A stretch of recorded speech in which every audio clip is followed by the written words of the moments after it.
Welcome to another episode of Well-Adjusted Mama. This is a podcast dedicated to educating and empowering women from preconception, pregnancy, birth, and through early motherhood on wellness lifestyle. I'm your host, Dr. Laura Brayton, and I'm a maternity pediatric chiropractor and mother who has hand-selected experts in natural, holistic healthcare specialties to shine light on options and choices during this exciting phase of a woman's life. And in today's episode, I have the honor of interviewing Stephanie Radler, and we speak on the topic of identifying and releasing conditioned beliefs around pregnancy and birth. Stephanie Radler is a pregnancy expert, coach, and doula. For over 15 years, she has taught prenatal yoga and provided birth doula support in New York City and has guided hundreds of women and families through pregnancy, birth, and early postpartum. She believes that a mama has everything she needs to carry, birth, and raise her child within. Now, as a certified intuitive life coach, she helps pregnant and new moms let go of negative and conditioned beliefs and put systems and practices in place in order to birth and live from a place of truth, inner wisdom, and joy. Stephanie continues to share the power of the breath and mindfulness and emphasizes the importance of compassionate self-talk. This mother of two recognizes that awareness is the first step to making any change. In her free time, Stephanie likes to go to museums, dance, and walk in the woods. For more information, check out our website at stephanieradler.com. Hi, Stephanie. Welcome to the show. I'm very excited to have you on today. Thank you, Laura. I'm delighted to be here. So today we're doing round two. We recorded a podcast all the way back in 2014 on the topic of calm birth. And if people want to learn more about that, definitely go check it out on Well-Adjusted Mama, one of the very first podcast episodes I ever recorded, actually, which is pretty cool. And then now I've asked Stephanie to come back to speak on a different topic. We're going to focus on identifying and releasing conditioned beliefs around pregnancy and birth. And I'm really excited about this topic. And Stephanie, I'd love for you to share a little bit like why you're also passionate about discussing this topic. Wonderful. So for many years, I taught prenatal yoga, and I worked with the mamas, helping them to feel comfortable in their bodies, strengthen their bodies, connecting with their breath so that they could be centered and calm when labor came.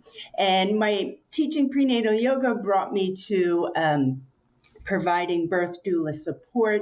And what I recognized as a doula is that a mama may have felt really confident as her due date approached. And then once she went into labor, things sometimes went sideways. And a lot of that had to do with what her mental state, her psycho-emotional state was at the time. And so over the years, what I've discovered is that the more inner work a mama can do prenatally sets herself up well for labor, birth, and motherhood.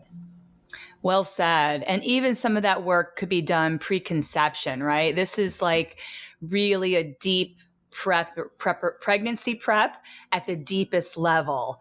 It's growing yourself that personal development. It's identifying your limiting beliefs. We all have different ones, right? That we've learned those first 7 years of our life, and they're controlling our subconscious mind and how we react to our world and our environment. And we're not always aware of it, right? And that's what I think you're even speaking to. There's this pregnant woman who's excited, ready to give birth, and then fear comes out during the labor when it's showtime. And it can really create havoc, right, in allowing the natural process of birth to occur. Absolutely. So when I first gave birth, it was about 2 weeks past my due date, and I finally went into labor. It was a Monday evening around dinner time, and I was so excited, and I really wanted a natural childbirth, and I trusted my body. And then it would be a doctor's visit and 2 sleepless nights later that I would finally make my way to the hospital. And when I got to the hospital, the doctor suggested I go on Pitocin. And what's crazy is that I didn't take any pain relief. And so Pitocin causes those uterine contractions to be up to 50 times stronger than natural labor. So extremely painful is what you're saying. yeah, I don't know how they allowed that, though that was the protocol back then, right? So yeah, Pitocin is a synthetic oxytocin. And so rather than the uterus contracting intermittently, it's a constant contraction. And so with every contraction, I was gripping, I was holding on. And finally, about 9 or 10 hours later, the doctor told me I would need a C-section. And in that moment, I was so disappointed, devastated. And while the moment of birth was transformative and miraculous, what it really inspired in me was, how do we do birth better, right? And looking back, I recognized that I didn't have anybody in my circle talking to me about mind and body. And I didn't realize that I was living with a low level of anxiety. So I was already contracted and didn't feel safe to let go and open up. And so, and that level of anxiety didn't begin during pregnancy. Right. Going back, I could trace it back. And so, doing the inner work, however early we start, can free us up in body, mind, and spirit so that we can step into our power, essentially. It's so true. And it's interesting because labor is it's a huge milestone in a woman's life, and it's also there's a lot of intensity that comes with it. And so we can call any intense event in our life can trigger us, right? Mm-hmm. And that's what we will see often for women. And there's also lots of women that maybe during the pregnancy are already admitting, I'm afraid of labor, I'm afraid of the pain, I'm afraid to give birth. So this can happen. So you can kind of see it both ways, right? So if a woman's listening and she may or may not be aware of any potential fear that she might have around this, like what would you say to her? I always say awareness is the first step to making any change, and to do so with compassion and non-judgment. Even the beliefs we bring into birth and motherhood from our families, what our mother thought, our grandmothers thought. So it can be generational. And to question everything, right? Does that align with what you value? Does that resonate on a soul level? How you want to parent your child, right? I share the example that my mom, she was adamantly against a pacifier. And so I never used a pacifier with my children. It's something I didn't question. But now I wonder, maybe a pacifier would have been helpful for either of my children. I don't know. I mean, that's such a, simple example of, accepting a belief or a thought pattern. And does it resonate? Right. And so that's also an interesting point. The belief did not come from you. It came from outside of you. It came from somebody you trusted, your mother. And she had her reasonings why she felt that strong belief, whether they were true or not, right? But that was her truth. And so we see that with family, friends that we have a trusting relationship with, and that can cause their beliefs can easily kind of get, like you said, pushed onto from a loving place, right? Or we'll also see it from our, the birth provider, right?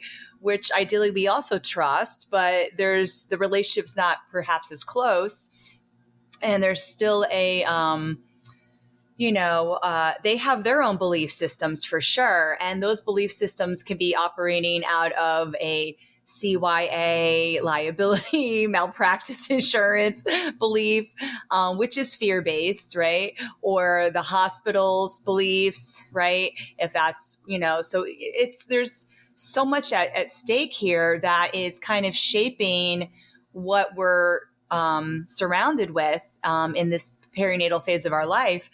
And it's important to get really clear when you're having somebody say, give their feedback, give their opinion, and then just kind of be like, well, let me just kind of check in and see if that I resonate with that. Like you mentioned, does my intuition say, yeah, that makes sense? Or, I need to think about that. I want to research. I want to do a little, let me Google or read a book or whatever. Yeah, absolutely. I believe that all our medical professionals, the OBs, they are well-intentioned, and they are trained to control the labor and birth. That's their training. And so they're doing what they've been taught. And it might not necessarily be the right path for you. And you mentioned intuition, and I had a client, a doula client years ago, that she and her husband, they were a beautiful couple. They whispered throughout the labor, and she was quite unusual. She was wrapped up in a blanket, and she ate throughout her labor. Most mamas lose their appetite early on in labor, and so they were quite unusual. And it was a long labor. It was a first baby, and finally they went into labor, and her husband. And she's starting to push. Her husband's on one side, I'm on the other as a doula, and the OB is at the foot of the bed. And Mama's starting to push, and she's having trouble falling into a rhythm, which is not so unusual, right? If you've never pushed a baby out. And she's having difficulty, and she looked at her husband and then looked at her OB and said, something is not right. And the OB said, no, let's keep going. You've got to fall into your rhythm. You're doing great. Let's get this baby out. And she looked the OB straight in the eye and very quietly and very certainly said, something's wrong. Get my baby out. And they took her into the OR. And she knew intuitively that something was wrong with her child. And in fact, there were some complications. Mom and baby ultimately were safe.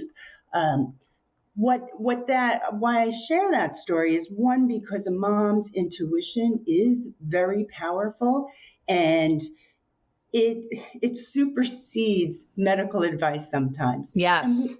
And we do have the right to refuse, right? We've been conditioned in this culture to say yes to our medical providers. Excuse me. We've been conditioned to trust them. And now I believe we're at a point in history as women where we're beginning to recognize we have a lot of power within, and we're ready to claim that power. And birthing a baby, that is, in my opinion, one of the most powerful times in a woman's life. I would say ultimately the most powerful time, for sure. And we want to really embrace that power. I mean, after I gave birth, I felt like I literally was the most powerful person on the earth. And it felt amazing. It was like the top of the mountain. You've hit the summit and you're like, rah, I am woman. Hear me roar. And that's the power of birth. I love that you had that experience, Laura. And, not a lot of women have that experience, right? But it's possible for a lot more women. That's what I really want to make sure I emphasize. Like, I'm not special and unique. This can be many, many women's personal experience as well. Right. And I do think it takes intentional preparation. Yes. Right? It does. So that you're doing the practices, breath practice, meditation, taking care of your body, what you're putting into your body, not only nutritionally, but also what are you putting in your consciousness? What are you watching? What are you reading? What are you listening to? It all matters. It does.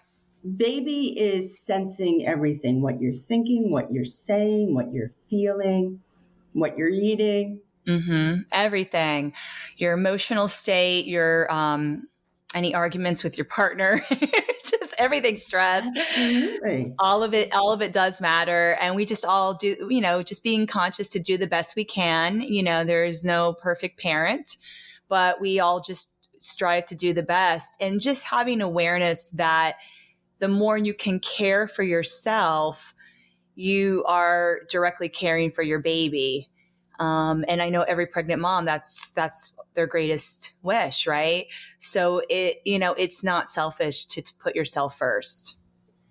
No, in fact, it's essential, right? Self-care is essential for any woman raising children, uh, because, for a few reasons. One, just you need to, that it's that metaphor that if you're in an airplane and you need to, the oxygen masks are come down, you put yours on first before you put it on your child. Same idea. And also, one, and this gets to the mindset, Laura. For a mama who's not prioritizing her self care, what is that about? Right? Yes. What is that about? Why does everybody else come before First. you? And so ultimately, if we go back and we can trace it back to those childhood wounds, those childhood beliefs, and, there's probably some work around unworthiness to do, some healing around that, and to, again, look at it with compassion and love, and give it some time and space, and really spend some time there, so that when it comes up in your present life, if you're being triggered or if you're putting yourself, last, like, to be able to recognize it, to have the awareness, oh wow, this is really not sustainable. And also, a mom is her child's first teacher. Whatever you're doing, baby, your child is watching, right? So how are you taking care of yourself? How are you speaking to yourself? It's so important. So I know we wanted to focus about, like, the number one, identifying, right? Being aware about these beliefs. Some of these beliefs we learned in that early childhood. Can we talk a little bit about some of the cultural beliefs that are out there that are permeating our birth culture in the United States and impacting the pregnancy and birth experience? Yeah, absolutely. One of the beliefs that we have is that she can't do it alone, right? Her OB is delivering her baby. And this is a huge sticking point with me, because I believe that every woman is birthing her baby, right? Nobody's delivering her baby. She has agency, she has authority. So for her to be able to stand in that unapologetically, right? And get what she needs. But first, she's got to tune in to figure out what she needs. For some of us, we may not know. Right. So that goes back to your message earlier. Awareness is the first step. So if someone doesn't even know where to start, how do they start to get the knowing? Well, we could stumble through and just kind of be uncomfortable along the way, right? So one of the biggest things is that some women feel like they need permission to stand for what they need, what they want. And so one of the things I do with my clients is helping them to learn how to practice talking to their doctor, how to advocate for their care, right? They have a question come up at 2 a.m. and there's a lot of pregnant moms up at 2 a.m., right? You get up to go to the bathroom and then you can't fall back asleep. what is that pressing question? And maybe she's at 23 weeks and she doesn't want to bother her provider or the providers in and out of the exam room. And then, she's like, oh, I didn't ask this question, right? So really starting to take responsibility for what you need, what you want, and it's probably going to be uncomfortable in the beginning if you're not accustomed to it. And it's so important. As you strengthen that muscle, then when it comes time to advocating for your child's care or your family in whatever capacity, you've got that skill and you've got that competence and confidence. Yes. And it can be uncomfortable sometimes. It's, to have confrontation, right? And especially some of us were really raised to avoid confrontation, just say yes, go with the flow. And that will not serve you as a pregnant and new mom. And when as teaching your child how to have boundaries, right? You have an opportunity here to model boundaries and learning how to say no. I was actually just speaking to my son's preschool director recently, and we were talking about the power of saying no, not saying yes to everyone, where you overschedule yourself and you overwhelm and run yourself down and you're depleted and your immune system's shot and then you get sick, right? So we were talking about that and she's like, you know what? When you're 60, it's not so hard to say no. Because it's years and years of practice, essentially, is what she was saying. Is the quicker we learn that, I think the easier our life will be, is that it's okay to say no. And actually it's really important. Absolutely. Sometimes no is a yes. And I think there's an opportunity here for a reframe, Laura, rather than looking at asking our questions or getting the information as a confrontation, right?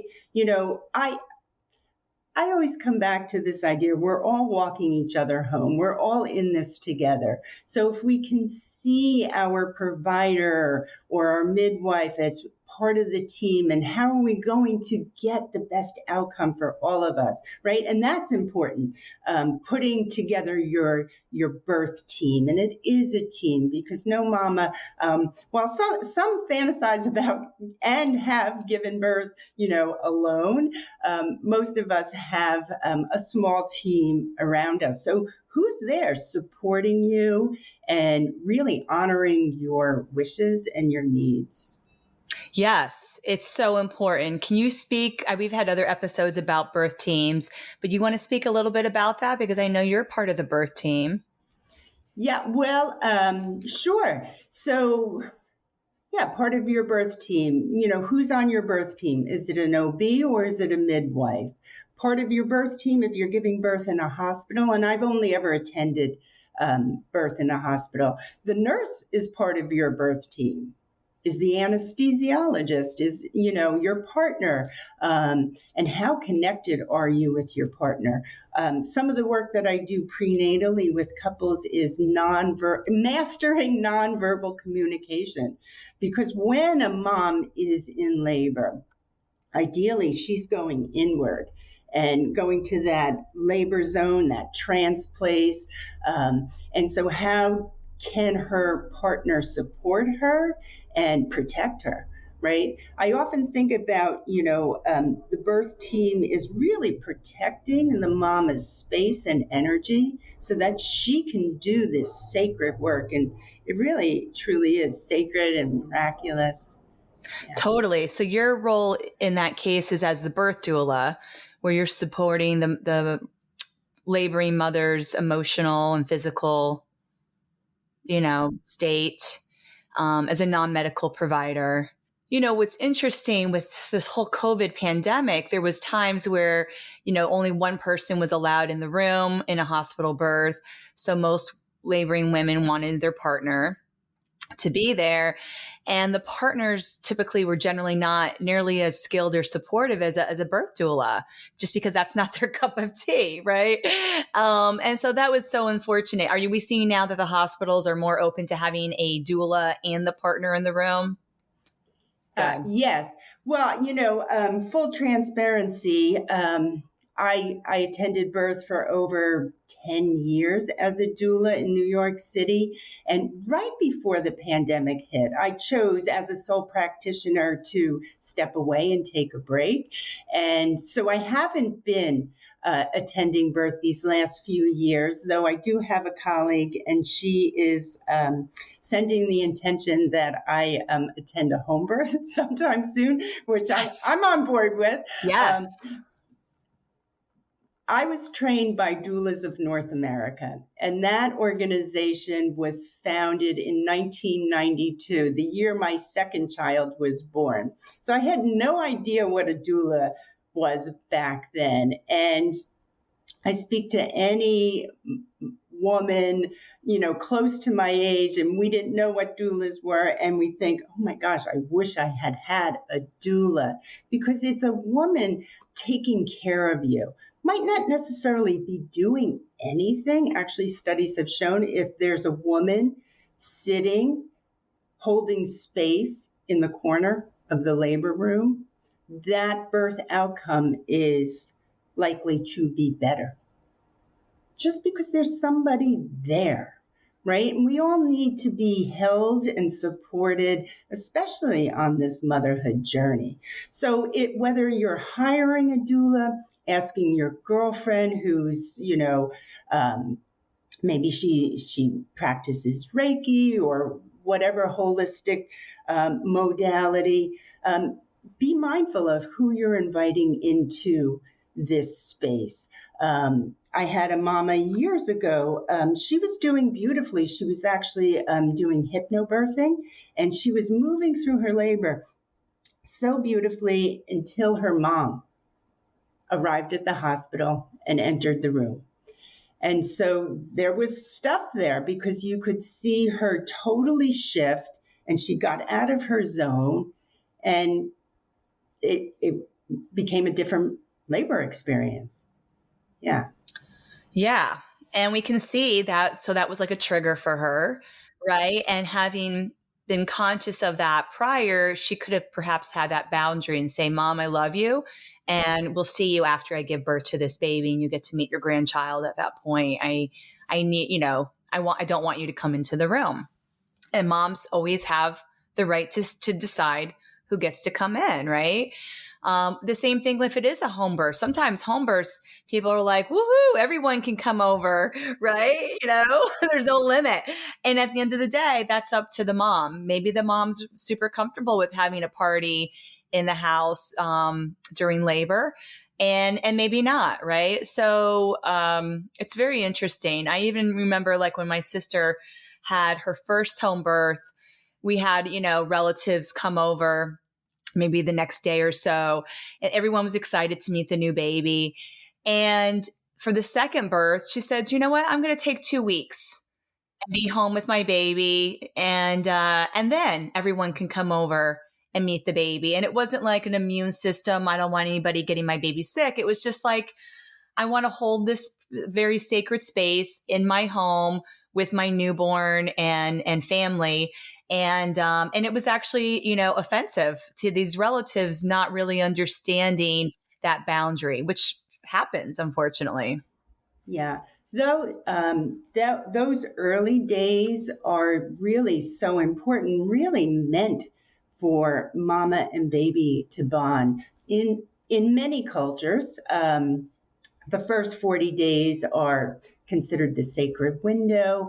And I think there are a lot of mamas out there, second-time moms, who may have handled family postnatally differently than they did the first time. Yes, that's not unusual because they learned from that experience. Like, You know what? I was just trying to be nice and say yes to everyone. Yeah. And now I don't have to. I can have a boundary that feels right for my family.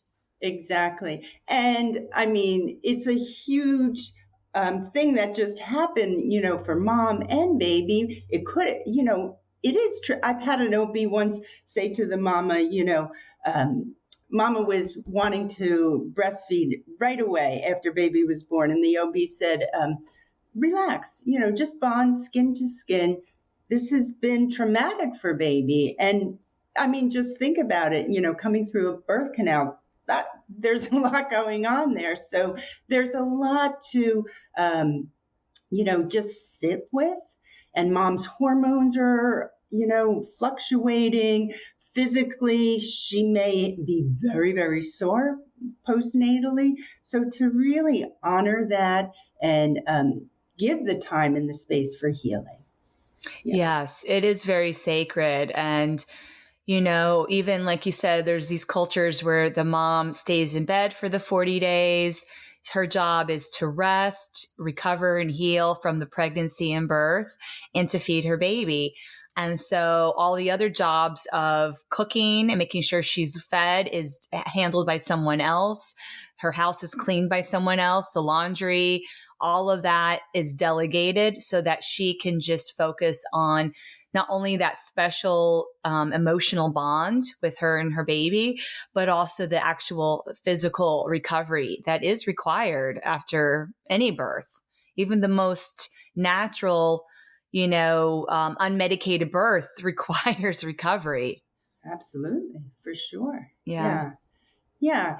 And to, there are moms out there who are feeling overwhelmed, maybe feeling guilty, and to really, my message would be to encourage them to take care of their physical needs first, right? Put systems in place, put support in place so that you can really honor yourself energetically, emotionally, spiritually, mentally, whether it's recovering from birth or raising and running after a toddler. That's where, I see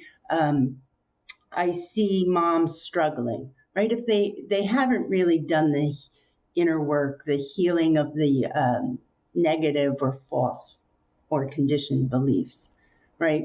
Why is she feeling overwhelmed? You could see it in her body, like she's exhausted, but she feels like she has to take everything on herself. All right, well, let's kind of alleviate some of that stress on a physical level, maybe get somebody in to help. And let's then look at, why do you feel you have to do it all alone? Right? Yes, that is a big one. I think there is very much a conditioned belief culturally that as women, we have to take care of our household. We have to take care of our partner, take care of our child. And back to what we were speaking on earlier, we put ourselves last and really deplete ourselves. And I do see women coming into my office that are just extremely so depleted and have a lot of physical symptoms because of that, which could have been prevented. So, I think it's getting really clear. It goes back to the boundaries and less is more. How do you want to use your time? How is your time best spent? What are things you can't delegate? If you just gave birth, ideally you're breastfeeding, if possible, that you can't delegate that, right? For the most part. But a lot of other things you can. And yeah, you really don't have to do the laundry and ideally clean your house. And, it's great if you can hire people to come in and do it. But if not, you got to hey, partner, I need you to pick this up. Maybe, you've never really done this for our family before, but now's the time to learn how to do laundry, right? So exactly. Yeah. Yeah. And you can put a lot of this postnatal planning in place prenatally. And right? that's ideal. You want to have these conversations like, what is our life going to look like those first few weeks after baby is born? Yeah. What are our roles, the financial roles, who's working, who's producing to cover the financial family expenses, who's doing the other things. And this is part of that partnership and communication that is ideally discussed before the birth. Yeah, for sure. Yeah. So what else? What else do you want to talk about regarding some of the beliefs that are out there? Oh, you know what? I want you to share a little bit about some historical birthing in the country, let's say over the past 100 years or so, what birth looked like, and perhaps why we also have some really strong unconscious fear around birth. Like, where did that come from? Certainly. Yeah. So if we go back to the early 1900s, birth was basically at home, attended by midwives. And it was really a woman's circle. She was giving birth at home. It was normal, it was natural, it was part of life. She was at home where she felt comfortable. And in the 1920s, the rich, the wealthy, were invited to come into the hospital where they were given a morphine concoction. And so doctors, again, well intentioned, to alleviate the pain, which we know it's pain that does not result in injury. It might be intense, but so they were given a morphine concoction, and mama was, in this semi-conscious state. And this was the beginning of disempowering us as women. And then if we fast forward to the 1950s, women were going into the hospital now as, regular practice, and anesthesiologists were coming in and totally knocking out our mamas. So they were there, they weren't conscious. And we call this twilight birth. And it's a period in time where a lot of our birth wisdom was lost, right? The mama in the late 1800s was at home. She was squatting. She was leaning over her bed. And now in the 1950s, 1960s, she's on her back body. And then we moved to the 1970s when Pitocin was introduced. And with Pitocin, we saw the rates of epidural.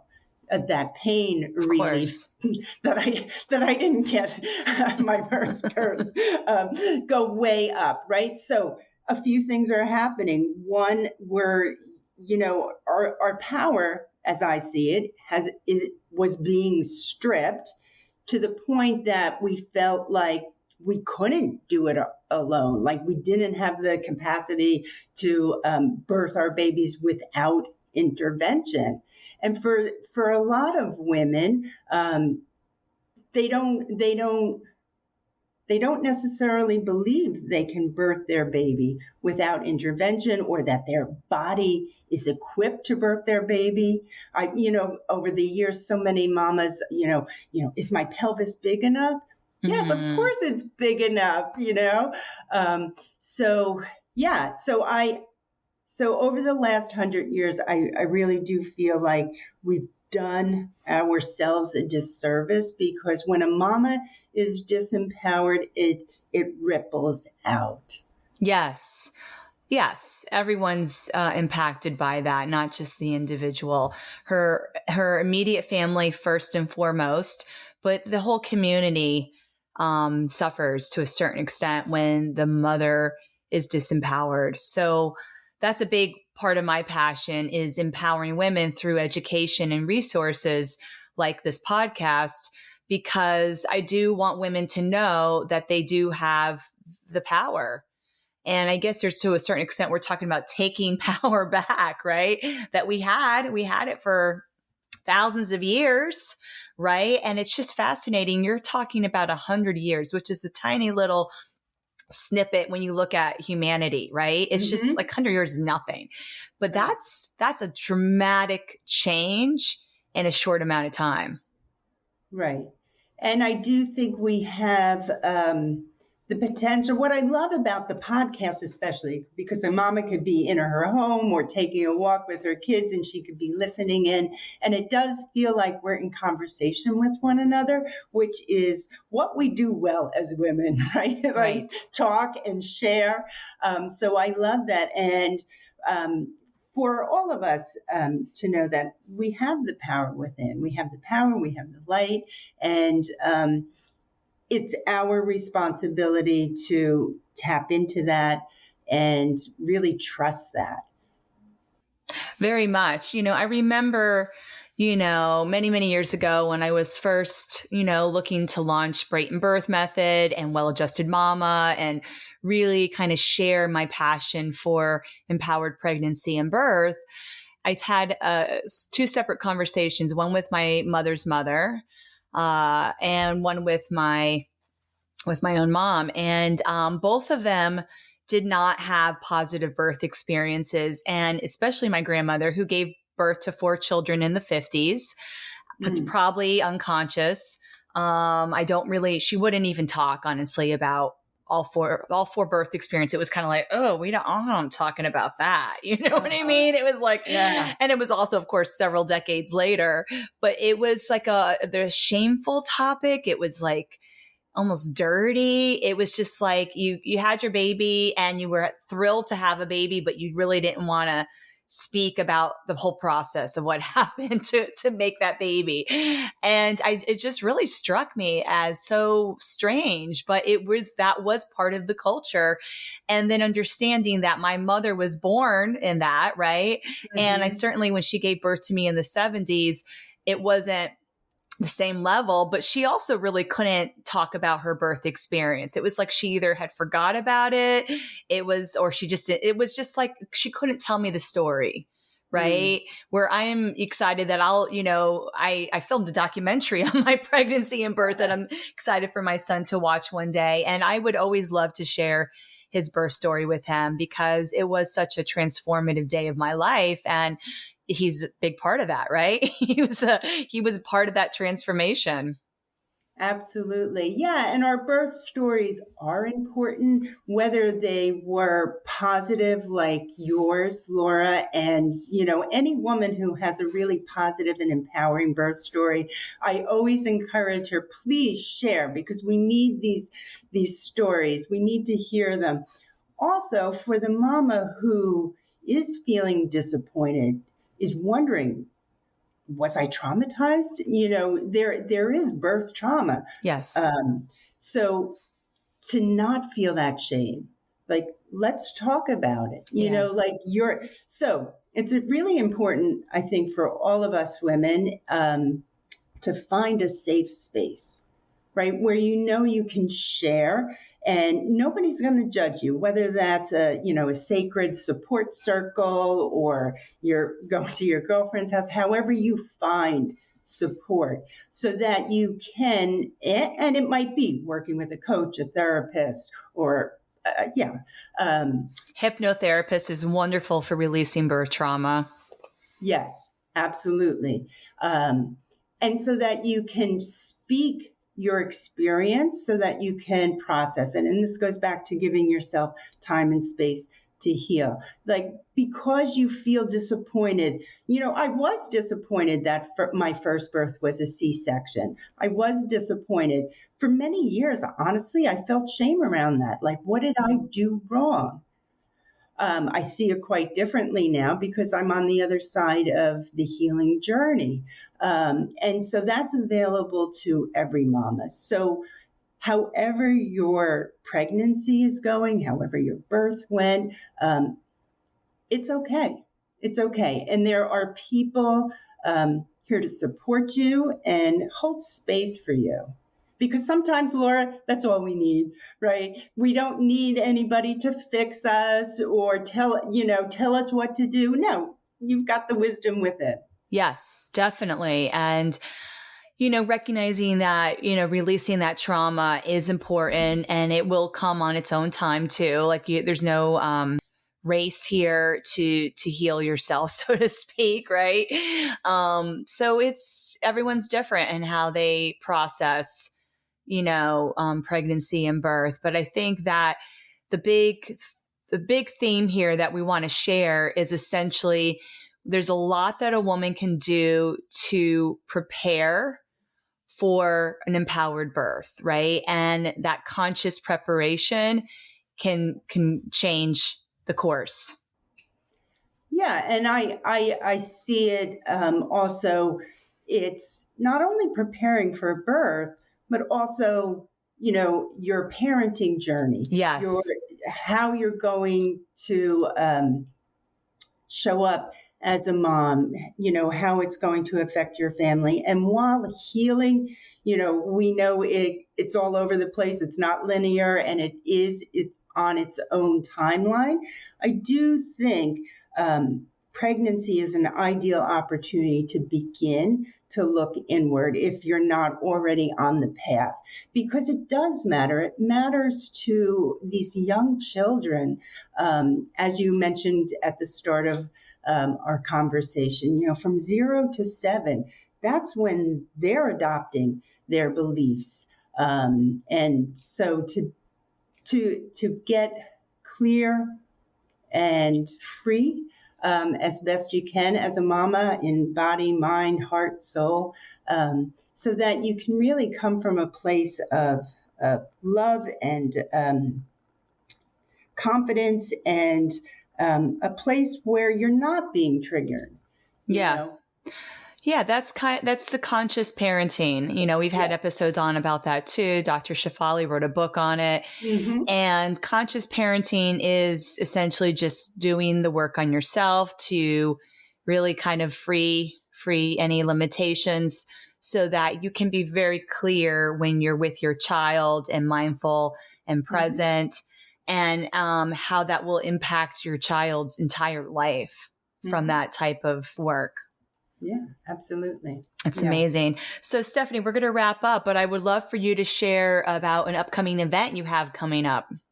Oh, sure. Yeah, absolutely. So, I just want to, encourage the mamas who are listening to, if we talked briefly about intuition earlier in the podcast, if you are feeling like, and right, whether it's, a feeling you have or a sense that if you're feeling you do have fear, anxiety, or doubt, like there's support available to you so that you can really prepare well for birth and parenthood. So you can reach out to me at Stephanie Radler _ and I also host and teach live events, free live events throughout the course of the year. And at on December 21st, I'm hosting a sacred circle. So for pregnant and new moms to come, connect, ask questions, get support. I'll take you through some practices that can help ground and center you. And then early next year on Saturday, March 4th, I'm teaching a live event or hosting a live event here in Red Bank, New Jersey, the first annual Conscious and Confident Motherhood event of Central New Jersey.